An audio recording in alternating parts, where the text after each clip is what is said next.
سلامونه دوستانو، په دې هیله چې ټول به راته روغ او جوړ یاست. افغانستان او سریلانکا ترمنځ د درې نړیوالې ورځنۍ سیالۍ لومړۍ لوبه نن ترسره شوله چې په دغه لوبه کې سریلانکا لوبډلې افغان لوبډلې ته په 42 منډو په توپیر ماته ورکړه. د سریلانکا پر وړاندې د افغانستان کرکټ ملي لوبډلې عظمت الله عمرزي، محمد نبي ساخیل ډېره خوندوره په زړه پورې لوبه هم وکړله چې دواړو سلیزې هم وواللې، خو افغانستان دغه لوبه وبایلله. په دغه لوبه کې د افغانستان او سریلانکا کرکټ ملي لوبډلې سره مخ شولې چې د افغانستان کرکټ ملي لوبډلې د لوبې ټاس وګټي، په خپله د توپ اچونې پرېکړه وکړله. سریلانکا په لومړۍ توپونه کې ډېره خوندوره په زړه پورې توپونه وکړله چې په 50 اورونو کې د درو لوبغاړو په سوځېدو سره 381 منډې جوړې کړلې چې افغان لوبډلې ته د 382 منډو هدف کېښوی. په دغه لوبه کې د سریلانکا لوبډلې ډېره خوندوره په زړه پورې توپونه وکړله چې د سریلانکا لوبډلې په ګټه پاتوسنکا ډېره زبردسته لوبه وکړله چې 210 ناسوځېدلې منډې جوړ کړې. دا په نړیوالې ورځنۍ سیالۍ د سریلانکایي لوبغاړو کې تر ټولو زیاتې منډې جوړ کړلې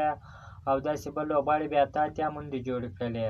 په دغه لوبه کې د افغانستان توپ اچوونکو ډېره خرابه ناکامه توپ اچونه ترسره کړله چې د سریلانکا توپ وهونکو ډېرې منډې ترې واخیستله. د افغانستان لوبډلې په ګډه فرید احمد ملک 2 لوبغاړي وسوځول، محمد نبي 1 ویکټه واخیستله، خو نور لوبغاړي ونه توانېدله چې د سریلانکا پر وړاندې د ډېرې ویکټې واخلي او ډېرې منډې یې ورکړلې، نو دغه لوبه وبایلله. د 382 منډو هدف په تعقیب کې د افغانستان توپ وهونکو ډېره خرابه ناکامه توپ وهنه وکړله چې رحمان الله ګربز، ابراهیم ځدران، رحمتشاه زرمتی، حشمت الله شهیدي، ګلبدین نایب په 55 منډو کې خپل 15 لوبغاړي د لاسه ورکړي وه، خو وروسته بیا محمد نبي او عظمت الله عمرزي چې راغلله 242 منډو تاریخي ملګرتیا وکړله چې دواړو سلیزې هم وواللې. افغانستان په 50 اورونو کې د 6 لوبغاړو په سوځېدو سره 319 منډې جوړ کړې چې په 42 منډو په توپیر سریلانکا ته ماتې وخوړله. په دغه لوبه کې عظمت الله عمرزي، محمد نبي ساخیل ډېره خوندوره په زړه پورې لوبه وکړله چې د افغانستان لپاره یو ستره ملګرتیا هم ترسره کړله. په ورځنیو لوبو کې دویمه ستره ملګرتیا و. عظمت الله عمرزي د افغانستان لوبډلې په ګټه 149 ناسوځېدلې منډې جوړ کړلې، محمد نبي ساخیل به 116 منډې جوړې کړلې.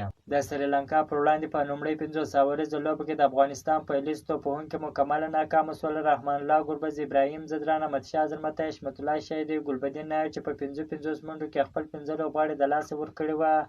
عظمت الله عمرزي، محمد نبي ساخیل بیا ډېره زبردسته په زړه پورې ملګرتیا وکړله، خو بدبختانه دغه لوبه ونه ګټله. که مو چیرې دغه ویډیو خوښ شوې ده، په چینل کې نوي یاست نو حتما زموږ چینل هم درسره سبسکرایب کړئ، د فیسبوک پیج هم درسره فالو کړئ. د نورو تازه معلوماتو لپاره زموږ سره اوسئ. تر بلې ویډیو پورې د الله په امان.